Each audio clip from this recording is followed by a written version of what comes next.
competencia. Y me puse a pensar, los otros días estaba leyendo la hija mía la Biblia, el pasaje que leyó Haití fue lo que leí. Y bueno, voy a hablar de esto. Un poco sobre la competencia. Y digamos, bueno, este mundo se mueve por la competencia. Desde que un niño nace,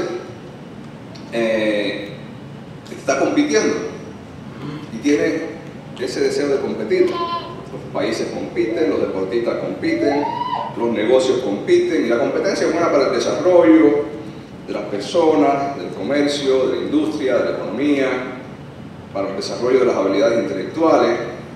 Pero el problema no está básicamente en la competencia, ¿no? El problema está en el corazón del hombre, del ser humano. Que el hombre no realmente compite consigo mismo como debería ser. Dice la Biblia, y es clara, engañoso es el corazón. Dice que el corazón del hombre es engañoso, más que todas las cosas. Y también la Biblia es clara que dice que todos los hombres corren hacia el mal. Entonces, como cristianos, como seres humanos regenerados, tenemos que pensar, bueno, ¿cómo vamos a competir? ¿Cómo vamos a actuar? ¿Y qué vamos a hacer con nuestras vidas? ¿Qué enfoque le vamos a dar a lo que hacemos? Y como decía, el problema está en el corazón del hombre. Y cuando el hombre cayó por el pecado, a partir de ahí todos nosotros nacemos siendo pecadores. Así que usted se fija en los niños, que son bastante inocentes, y los niños, ¿qué quieren los niños siempre? Ganar. Y por ganar hacen lo que sea, lo que tengan que hacer. Una de las primeras cosas que hacen es dar una perreta, empezar a llorar, porque ellos no disfrutan el juego, sino ganan. Y ahí empezamos a ver cómo que en un niñito inocente está el pecado inoculado. Cuando yo juego con mi niña, a veces juego con ella un juego de una tarjeta para responder preguntas, y las tarjetas tienen un valor: 1, 2, 3 y 4 puntos. Si yo respondo una tarjeta de 4 puntos, pues gane 4 puntos. Si responde de una, gane 1 punto. ¿Y qué trata ella? Muchas veces escoger las tarjetas que valen 4.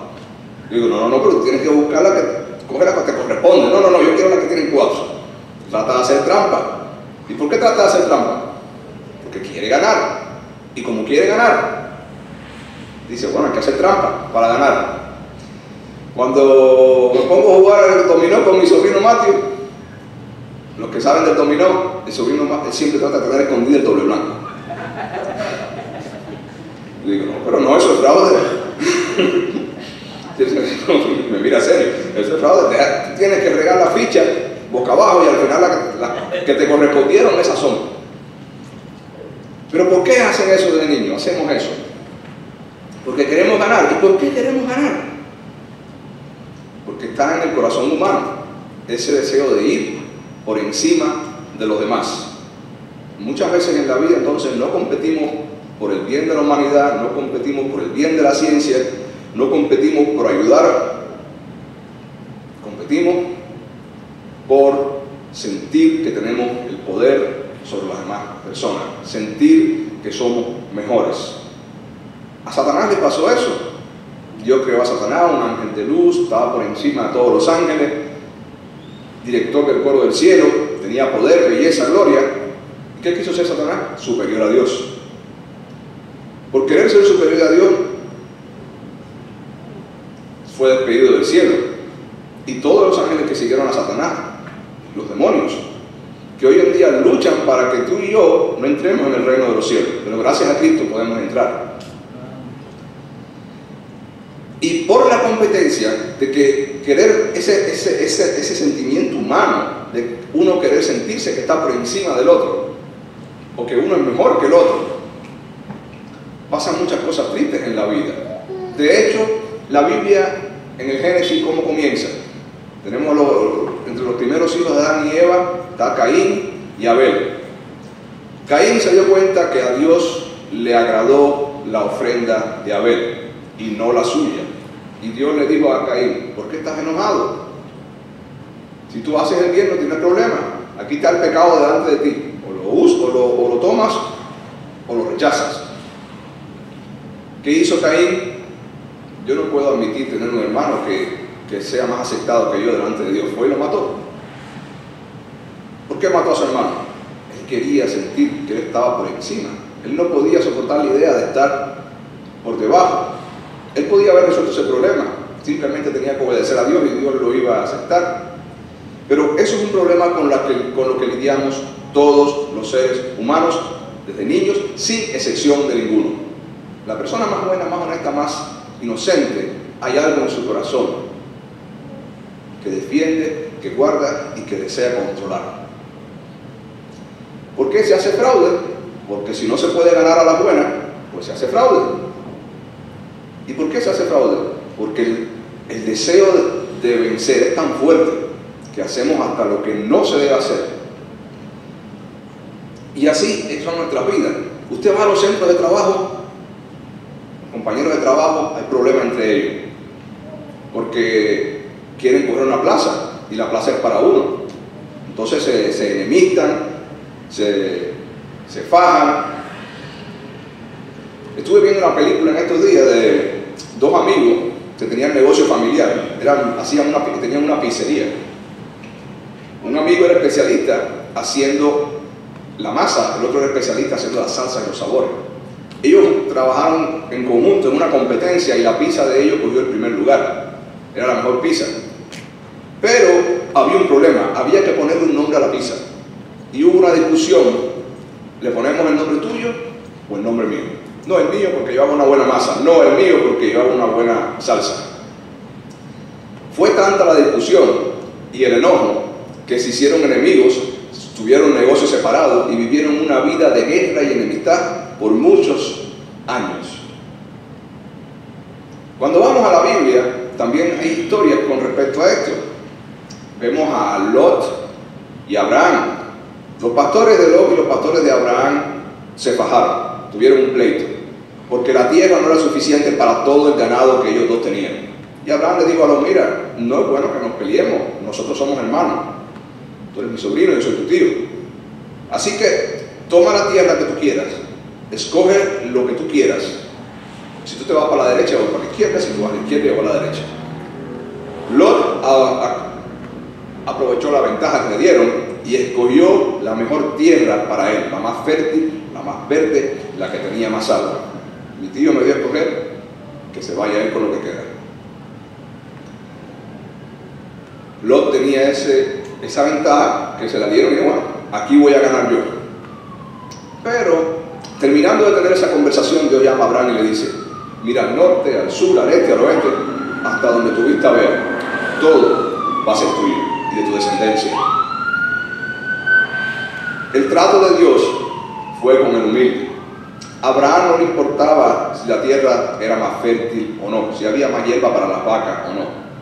A Abraham le importaba llevarse bien con su sobrino, tener una buena relación. Y eso, nosotros, los seres humanos, hemos cambiado todo. Hemos cogido todo lo bueno y lo hemos sacrificado por tal de ir por encima de los demás. Por eso hay hermanos peleados, por eso hay familias rotas, por eso los trabajos, los centros de trabajo a veces son un infierno. Y todos los días la gente tiene que ir a estar 8 horas en un lugar donde no quiere estar porque la gente se muerde los unos a los otros. Por eso hay tanta enemistad en el mundo. Queremos sentir que somos los más importantes, que tenemos el control. Cuando usted va a los niños y a los adolescentes, igual. Usted lo ve todo el tiempo burlándose uno de otro. Una palabra que se usa aquí mucho en los Estados Unidos, you are a loser, tú eres un perdedor. Y se usa en todas las películas, en todas las cosas. You are a loser, tú eres un perdedor. Porque la gente se compara unos a otros. Yo soy un abogado, yo soy un ganador. Tú trabajas limpiando la calle, tú eres un perdedor. Yo me gané la lotería, soy un ganador. Yo logré esto y esto y esto y esto. Cuando uno va a una entrevista de trabajo, tiene que empezar a decir que uno es lo mejor, aunque no lo sea. Y ahí empieza la gente a decir cosas de maravilla y al final lo contratan. Y que pase lo que pase. Pero es así. Nos criamos en un sistema desde que nacemos, donde tenemos que demostrar al mundo que nosotros somos lo mejor, donde tenemos que tratar de pisotear a los demás para sobrevivir. nos comparan con animales, porque según la evolución, que los cristianos no estamos de acuerdo con ella, porque creemos en que Dios creó todo lo que existe, pero según la evolución, los animales más fuertes sobreviven y los más débiles perecen. Y entonces eso es la selección natural. Cuando el ser humano lo pone en esa posición de selección natural, lo pone, tienes que competir para sobrevivir. Y siempre y cuando tú compitas para mejorarte a ti mismo, sin egoísmo, sin ambiciones, sin amor al dinero, no hay problema. Pero el problema ¿dónde está? No en la competencia, sino ¿dónde? En el ser humano, que está separado de Dios. Voy a estar leyendo, y esto es una cosa con la que tenemos que lidiar todos, en la familia, en la iglesia, en el trabajo, con los vecinos. Voy a estar leyendo Mateo 20, del 20 al 28, que Aidil lo leyó, y dice así la palabra de Dios. Entonces se le acercó la madre de los hijos de Zebedeo con sus hijos. Estos son Jacobo y Juan, que eran pescadores, y Jesús los convirtió en sus discípulos. Y postrándose ante él, le pidió algo. Jesús le responde, ¿qué quieres? Ella dijo, ordena que en tu reino se sienten estos dos hijos míos, el uno a la derecha y el otro a la izquierda. Ya 1 o 2 capítulos anteriores, Jesús les había dicho a sus discípulos que en su reino ellos iban a tener 12 tronos, donde ellos, y desde esos 12 tronos ellos iban a juzgar a las 12 tribus de Israel. Jesús había hablado de eso con sus discípulos. Pero estos dos muchachos, de esos 12 tronos, querían los dos más importantes. Y te dirá, ay, qué egoísta, ¿no? Pero es que nosotros somos iguales. Postrándose ante él, pidieron algo. ¿Qué quieres? Y ella dijo, ordena que en tu reino se sienten estos dos hijos míos, el uno a la derecha y el otro a tu izquierda. Y ahí vemos a la mamá que buena, siempre buscando lo mejor para el niño. Quiero que mis hijos sean los mejores. Imagínate tú, a veces cuando yo era un niño me decían, no, tú eres cristiano en el aula, tú tienes que ser el mejor en todo. ¿Y qué problema? Si tengo que ser el mejor en todo y no soy bueno en matemáticas, ¿qué clase cristiano soy entonces? Jesús le respondió a ella y a él, parece que estaban los tres juntos, y dijo, ustedes no saben lo que están pidiendo, no saben lo que pedís. ¿Podéis beber el vaso que yo he de beber y ser bautizado con el bautismo con que yo voy a ser bautizado? Ellos respondieron, podemos. Y sí, efectivamente Jesús se estaba refiriendo al bautismo y al vaso, se estaba refiriendo al sufrimiento. Jesús sufrió, fue a la cruz, murió, para salvar a nosotros de nuestros pecados. Pero Jacobo y Juan también iban a sufrir por Jesucristo y por la cristiandad y por el evangelio. Jacobo fue decapitado.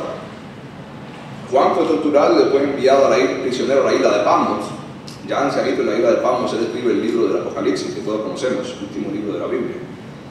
Así que sí, ellos se sacrificaron por la obra de Cristo. Sigue hablando Jesús, y él les dijo, a la verdad de mi vaso beberéis, y con el bautismo con que yo soy bautizado, seréis bautizados. A ellos les tocó su momento de ser mártires por el evangelio.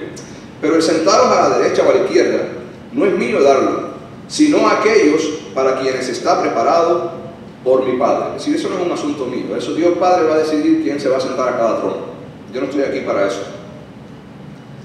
Cuando los 10, es decir, los 12 discípulos, los otros 10, cuando los 10 oyeron esto, se enojaron contra los hermanos. ¿Y por qué se enojaron?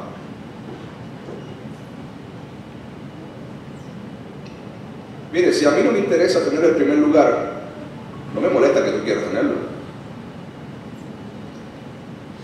Si yo realmente soy humilde, no me molesta que tú te vayas por encima de mí, pero estos se enojaron. ¿Qué se creen estos dos?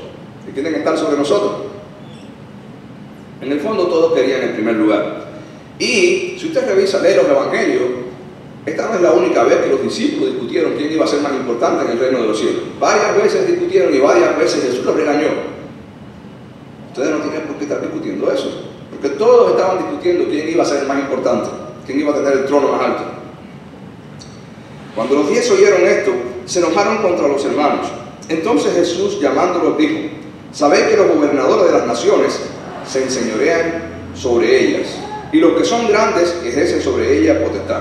La mayoría de aquí somos cubanos, ¿sí? y venezolanos, sabemos lo que estamos hablando. Sabéis que los gobernadores de las naciones, es decir, los que tienen el lugar más importante, se enseñorean de ellas y ejercen potestad.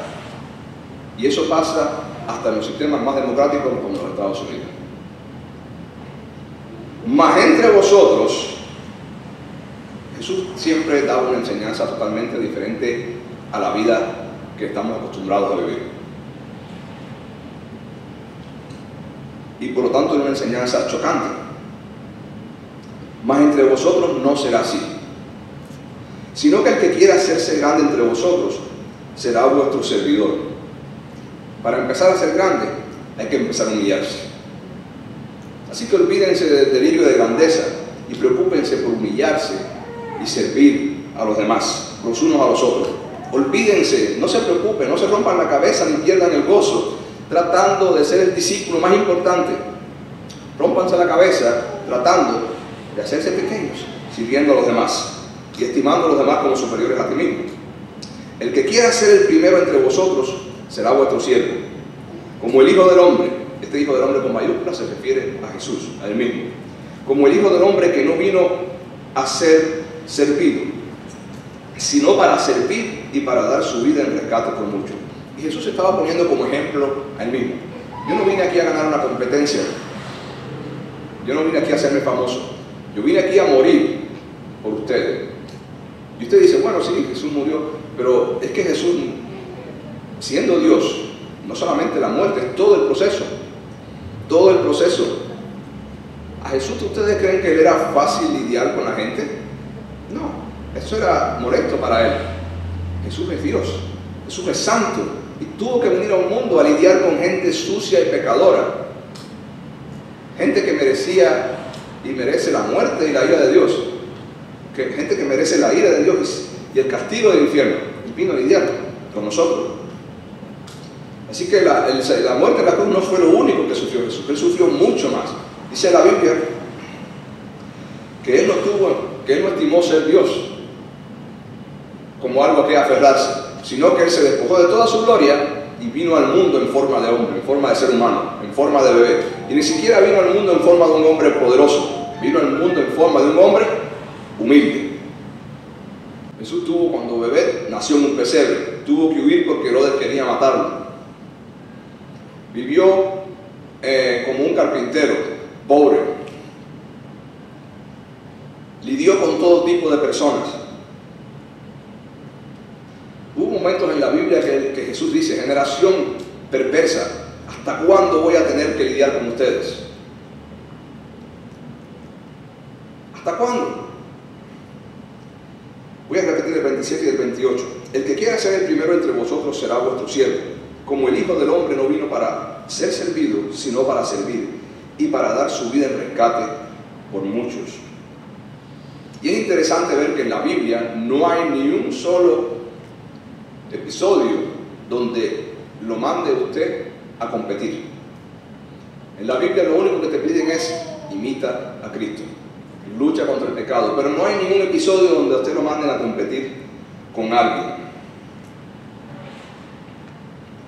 En la Biblia nos animan a hacer las cosas bien. Dice la Biblia que todo lo que te venga a la mano, hazlo. Dice la Biblia, ¿has visto un hombre solícito en su trabajo? Delante de los reyes estará. Es decir, la Biblia nos da ánimo para trabajar bien, para trabajar fuerte, para hacer las cosas con excelencia, pero no para hacer competencias con otros. La Biblia nos da ánimo para hacer todo para la gloria de Dios. Dice en 1 Corintios 30:31, si pues coméis, bebéis o hacer otra cosa, hacedlo todo para la gloria de Dios. Tenemos que tener cuidado porque muchas cosas no las hacemos para la gloria de Dios. Hace 8 años, cuando yo llegué, recién llegado yo a este país, estaban celebrando la herencia, el mes de la herencia hispana. Y a mí me invitaron a predicar en una iglesia. Era la primera vez que iba a predicar en los Estados Unidos. Me invitaron a predicar en una iglesia. Y tuve que pedirle perdón a Dios antes de pararme en el púlpito. Porque cuando a mí me llamaron, mire, usted puede predicar en la iglesia tal, que estamos celebrando el mes de la herencia hispana. Yo dije, sí, cómo no, yo voy a ir. Y yo me puse a pensar, a ver, ¿qué puedo yo predicar y decir para impresionar a la gente que le voy a predicar? ¿Entienden lo que estoy diciendo? Ahí estaba yo preocupado, ¿qué voy a predicar y decir para impresionar a la gente? Y digan que este tipo predica bien. Y gracias a Dios que yo, pensando en eso, Dios como que me dio un cocotazo. ¡Pum! ¿Qué es eso? ¿Tú vas allí para anunciar mi palabra o para ganarte puntos con la gente y que la gente diga, ah, mira este muchacho qué inteligente? Así que le tuve que pedir perdón a Dios porque Dios me estaba pidiendo que fuera a darle la gloria a Él y yo estaba pensando en buscar la gloria mía. Y eso no puede pasar a todos en cualquier medida. Los niños son sinceros, los niños se dicen feo, bruto, tonto. Nosotros no. Si nosotros vemos a una persona que creemos que es tonta, no se lo vamos a decir, pero lo pensamos. Es igual. No es porque seamos educados, porque somos hipócritas. Lo pensamos. Y pensamos, oh, esta persona no sirve porque no estudió, o porque este es un mal cristiano, porque falta la iglesia, y no hace caso a esto y lo otro. Y con el corazón juzgamos a los demás. O también nos sentimos por debajo de otra gente. Es pecado también.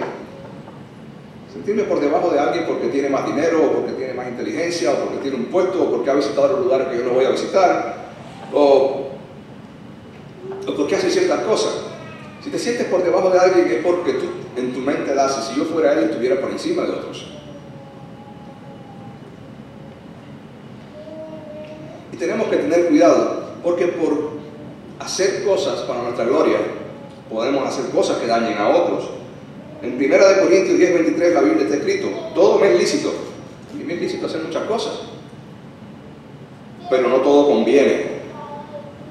Yo puedo llevar a alguien a la corte porque me ofendió o me hizo algo. Me es lícito. Ahora, ¿es conveniente como cristiano que lo lleve a la corte? Yo puedo responderle una palabra hiriente, tengo el derecho a una persona porque me hirió. Ahora, es lícito. Delante de Dios, me conviene a mí defenderme del que me ofendió. Porque dice la Biblia que Jesús fue insultado, injuriado, escupido y él nunca respondió ni abrió su boca. Y en 1 Corintios 10:23 también la Biblia dice, ninguno busque su propio bien, sino el del otro. También voy a leer Filipenses. En Filipenses 2:3 la Biblia dice, nada hagáis por contienda o por vanagloria.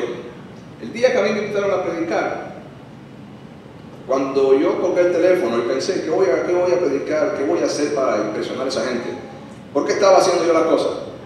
Por vanagloria. Y tuve que pedirle perdón a Dios. No, nada hagáis por contienda o por vanagloria. Y contienda es por sentir que lo hiciste mejor que el otro. Antes bien, con humildad, estimando cada uno a los demás como superiores a él mismo. Nos gusta sentir que somos más inteligentes que la otra gente. Pero la Biblia dice, no creas que eres más inteligente que los demás. Pídele a Dios que te ayude a ser humilde y considerar a los demás como mejores que tú. Dice, no mirando cada uno por lo suyo propio, sino cada cual también por los de los otros.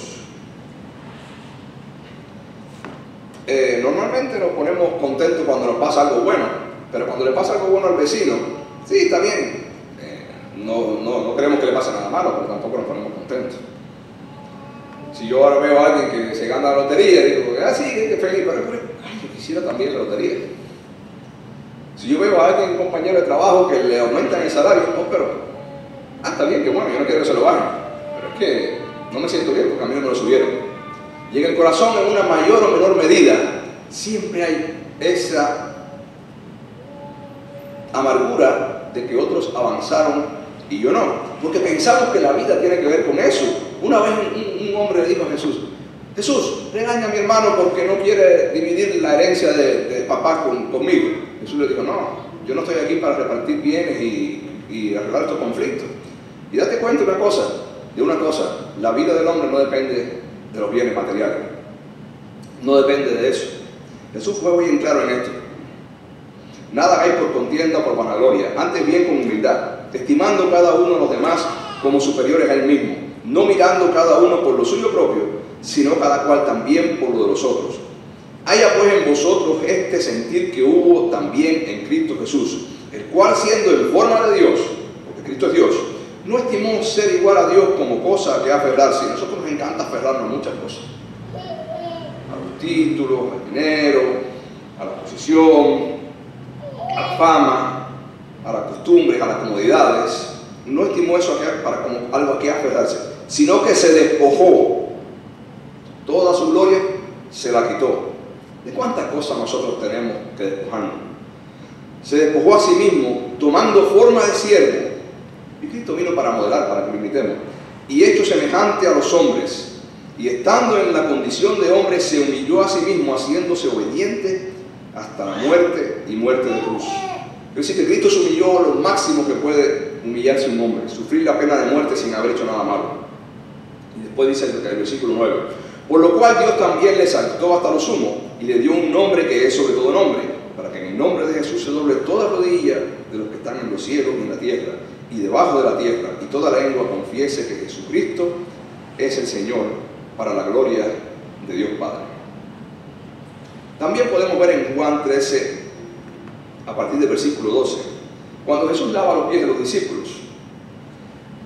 Jesús le lavó los pies de los discípulos y dice, así que después que les hubo lavado los pies, tarea que normalmente si tú ibas a una casa de visita en la época antigua, por lo general si la persona que tú visitabas tenía el suficiente dinero para tener un siervo o dos, un criado, él nunca te iba a lavar los pies, él lo iba a lavar, el criado, porque eso era, el que hacía eso era la persona más humilde, de más baja condición.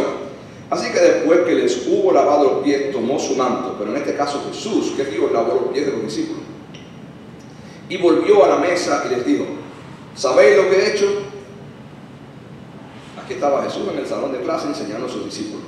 Les dio una clase práctica de humildad, y ahora les pregunta, vamos a ver, refrescar el conocimiento, vamos a ver si entendieron. ¿Sabéis lo que he hecho? Vosotros me llamáis maestro y señor y decís bien porque lo soy. Soy Dios, soy maestro y señor, y en eso están ustedes claros.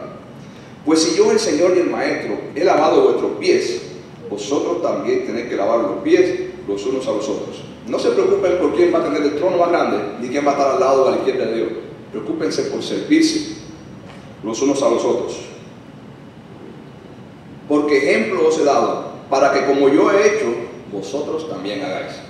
Ahí en ese capítulo, en esta escena, estaba Pedro. Siempre levantando la mano, siempre con respuesta, siempre diciendo, yo lo voy a hacer. Pero Jesús siempre rectificándolo.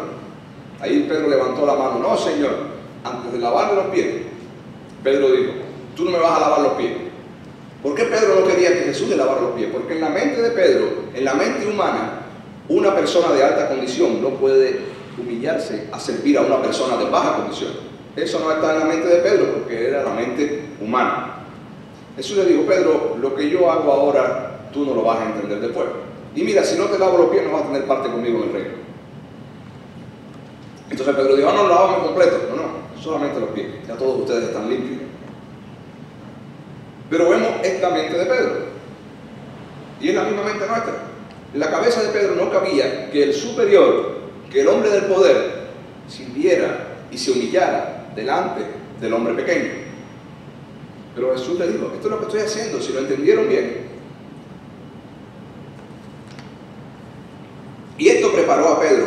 Para los judíos era algo bien inmundo, era rebajarse mucho, visitar la casa de una persona que no fuera judía. Pero Dios estaba preparando a Pedro. Porque un día Dios mandó a Pedro a ir a predicar el Evangelio de Cristo a una casa de un centurión romano. Pedro hubiese rechazado fácilmente ir ahí, porque los judíos no veían entrar en ningún lugar donde hubiesen extranjeros. Pero Pedro aceptó. Ahora Pedro se estaba humillando y yendo a un lugar donde había gente que él consideraba inferior. Pero Dios le dijo, no le llames inmundo a las cosas que yo he limpiado. Y ahí estaba Pedro sirviendo a personas que él consideraba que eran inferiores a él. No obstante, cuando pasaron los años, el apóstol Pablo tuvo que recordarle los conocimientos a Pedro, y tuvo que regañarlo, porque hubo un momento de su vida que Pedro cancaneó en este asunto de ser humilde, y el apóstol Pablo tuvo que regañarlo y refrescarle los conocimientos. Pero bueno, no vamos a hablar de eso ahora.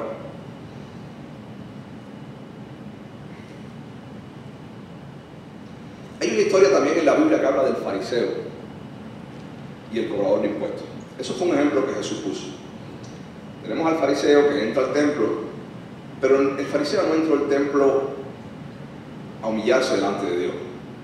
El fariseo era la persona que competía no tanto por el dinero como por demostrar que él era mejor que los demás. Yo soy más honesto, yo soy más bueno, yo no soy un delincuente.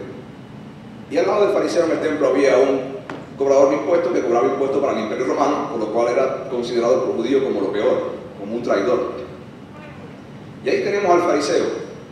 Oh Señor, te doy gracias porque yo soy mejor que este hombre que está al lado mío, porque yo no soy un borracho, yo no soy un ladrón, porque yo diezmo mucho todos los meses. Y el cobrador de impuestos, el traidor, se arrodilló delante del templo y no tenía ni valor para mirar a Dios, para levantar los ojos al cielo. Y decía: Señor, sé propicio a mi pecador, ten misericordia conmigo que soy una basura. Bueno, pues Jesús dijo, el cobrador de impuestos salió justificado, salió perdonado. Este hombre, el otro, el fariseo, que entró al templo pensando que él era el mejor, salió sin el perdón de sus pecados. También en Gálatas 6:1-15 hay un texto que dice: si alguno es sorprendido en una falta, ustedes que son espirituales, restaurarlo con espíritu de mansedumbre. Si en la iglesia hay un cristiano que comete un pecado, un cristiano frío, un cristiano que no piense usted, ese no está convertido. No, eso es asunto de Dios. La Biblia dice: por sus frutos los conoceréis. Y eso nos hace pensar que ciertos cristianos o están fríos, o están apartados, o ni siquiera se han convertido. Pero la Biblia es clara también. Si tú ves al cristiano que ha pecado, que está frío, que está actuando mal, no lo juzgues. Con espíritu de mansedumbre, con espíritu de amor, trata de rectificarlo, trata de traerlo al buen camino. Dice: no sea que tú también seas tentado.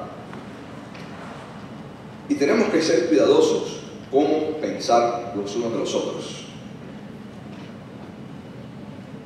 Porque Dios es el que hace la obra en cada persona cuando Él quiere. Y todos nosotros, como cristianos, somos propiedad de Dios. Cuando criticamos a alguien, estamos criticando la propiedad de Dios. Estamos criticando algo por lo cual Él dio su sangre. También en Romanos 12 la Biblia nos dice: no os conforméis a este siglo. Si no podemos pensar como la gente que no tiene a Cristo, sino transformados por medio de la renovación de vuestro entendimiento. Ya estaba Jesús tratando con los discípulos, tratando de cambiar su forma de pensar. No se preocupe por ser los más grandes, preocúpense por ser humildes y servir los unos a los otros. Dice: no tengan más alto concepto de sí del que deban tener. Piensen de sí con cordura, conforme a la medida de la fe que Dios repartió a cada uno. Y hace la comparación el apóstol Pablo aquí en Romanos 12 del cuerpo. En el cuerpo, todas las partes del cuerpo son diferentes y todas tienen funciones. Y así somos los cristianos en el cuerpo de Cristo. Todos tenemos diferentes funciones. El amor se hace sin fingimiento. Si tú saludas a un hermano y por dentro de tú piensas que ese es un mal hermano, pídele al Señor que te ayude a saludar a ese hermano con amor, aunque no tengas que fingirlo. Aborrecer lo malo, seguir lo bueno. Amados los unos a los otros con amor fraternal.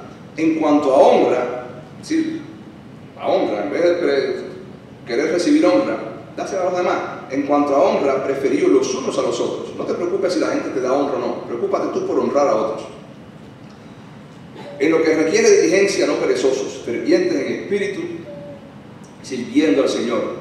Bendecid a los que os persiguen, bendecid y no maldigáis. Y bendice a la persona que le va mejor que a ti también. Gozaos con los que se gozan, alégrate cuando a alguien le va mejor que a ti. Llorad con los que lloran, unánimes entre vosotros, no altivos, asociados con los humildes. No seáis sabios en vuestra propia opinión. A nosotros nos gusta mucho tener la razón. No paguéis a nadie mal por mal, procurad lo bueno delante de todos los hombres.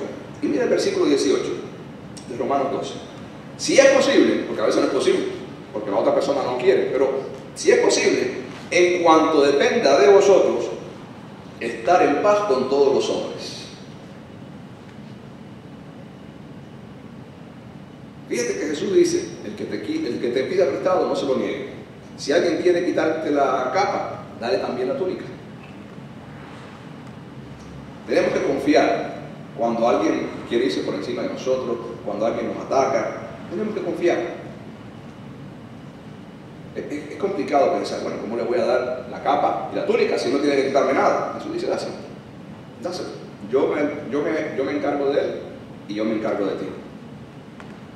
Dios nos cuida y Dios nos da lo que necesitamos. Si es posible, en cuanto dependa de vosotros, estar en paz con todos los hombres. Jesús se despojó del cielo y vino aquí. Muchas veces nosotros tenemos que despojarnos de otras cosas. Este hombre que le decía a Jesús, Señor, mi hermano no quiere dividir la propiedad conmigo, él quiere quedarse con todo. Quizás a ese hombre tomar su cruz y seguir a Jesús, quizás de lo que él tenía que despojarse era de su propiedad. Bueno, si para estar en paz con mi hermano tengo que dejar que se quede con todo, porque se quede con todo. Porque Dios mira nuestros corazones y Dios quiere que lo obedezcamos. Y Él se encarga de darnos lo que necesitamos, porque es el dueño del oro y de la plata. Si alguien nos ofende y nos quita la gloria, o si alguien no nos reconoce, dejémoslo. Porque nosotros no vivimos para recibir gloria, vivimos para darle gloria a Dios y para bendecir a los demás hermanos. En 1 Corintios 6:5, Pablo escribe a los corintios, que estaban fajados entre ellos: ya es una falta que tengáis pleitos entre vosotros. ¿Por qué no sufrís más bien el agravio? Es una falta que entre cristianos estén molestos. Y como cristianos debemos aprender, en vez de molestarnos, a aceptar y perdonar cuando alguien nos ofende y no nos da el debido respeto que nosotros queremos tener. Proverbios 19:11 dice que la honra del hombre consiste en pasar por alto la ofensa. Los hombres que quieren demostrar que son muy hombres, por lo general quieren vengarse y quieren luchar y quieren llevar la revancha cuando alguien los ofende, para demostrar su hombría y su honor. Pero la Biblia, que es contraria a nuestra mentalidad humana caída, dice en Proverbios 19:11 que la honra del hombre consiste en pasar por alto la ofensa. Tenemos que pensar, cuando alguien me ofende, cómo reacciono. Porque la honra mía no es la que el hombre me da. Oh, no puedo ofender a fulano de tal porque me va a golpear, o porque él tiene poder, o porque él se puede... No. Nosotros necesitamos honra delante de Dios. Dios es el que te da la honra, no el hombre, no el vecino, no el que está a tu lado. ¿Quieres ser honrado delante de Dios? Pasa por alto la ofensa y olvídate de tu honra, que Dios es el que te va a honrar. En 2 Corintios 3, a partir del versículo 4 dice: y tal confianza, y esto es Pablo hablando de él y de las cosas que él hacía para el Evangelio, tal confianza tenemos mediante Cristo para con Dios, no que seamos competentes por nosotros mismos para pensar algo como de nosotros mismos. Y Pablo, no, yo todo lo que he hecho por el Evangelio no es porque yo sea un bárbaro, no es porque yo sea un erudito del Antiguo Testamento, no es porque yo sea un hombre disciplinado y valiente. Dice, sino que nuestra competencia proviene de Dios. Él reconocía, si yo he hecho todo lo que he hecho y he fundado iglesias y he hecho esto y lo otro, es porque Dios me hizo hacerlo. Y todo lo que hacemos Dios nos lo permite. Usted puede creer o no en Dios. La gente que está en el mundo, que tiene éxito en los negocios, en esto y lo otro, es porque Dios se lo permitió. Ellos lo ignoran, no lo premian, pero es así. Y Dios nos da la inteligencia, así que no debemos estar orgullosos de nuestros logros, porque al fin de cuentas Dios da como Él quiere. Tenemos que ser agradecidos con Dios, pero no estar orgullosos de nuestros logros. Y aquí Pablo lo dice, no es que seamos competentes, es que la competencia proviene de Dios, que asimismo nos hizo ministros competentes de un nuevo pacto. Y en 1 Corintios 15:10 Pablo repite, por la gracia de Dios soy lo que soy. Sí, yo no merezco nada, y cada uno de nosotros somos lo que somos por la gracia de Dios. Estamos en el templo sentados escuchando la Biblia por la gracia de Dios, no porque fuimos más inteligentes del vecino al lado, que en vez de venir aquí quizás está en la droga. Por la gracia de Dios aceptamos a Cristo, no porque somos más inteligentes que el compañero de trabajo, que el pobre ha sido tan bruto que no ha querido creer en Cristo. No, fue por la gracia de Dios. Por la gracia de Dios tenemos lo que tenemos. Hemos logrado lo que hemos logrado. Tenemos la casa, el salario, por la gracia de Dios. Y todo es por la gracia. Todo lo que tenemos, lo creamos o no lo creamos, es porque Dios nos lo da. Dice la Biblia, Dios hace salir el sol sobre buenos y malos. Y Dios es el que quita y pone a los reyes. Los reyes piensan que ellos son poderosos, pero no. Ellos ignoran que ellos están ahí porque Dios los pone, y cuando Dios quiere, los quita. Y nosotros, como hijos de Dios, tenemos que preocuparnos por ser humildes, preocuparnos por servir a los demás, por darle honra a los demás, quitarnos de la mente esa angustiosa lucha de buscar el respeto y el reconocimiento. Porque cuando obedecemos a Dios y somos humildes, Dios es el que se encarga de honrarnos, de bendecirnos, de felicitarnos. Y tenemos que seguir el ejemplo de Jesús. No buscar nuestra propia honra, no buscar que los demás nos sirvan, no buscar que los demás nos respeten, sino honrar a los demás, servir a los demás, humillarnos delante de los demás, pasar por alto de ofensa, porque eso fue lo que Cristo hizo. Y dice la Biblia que el que se humille será exaltado, y Cristo nos dio el ejemplo. Oremos. Padre bueno.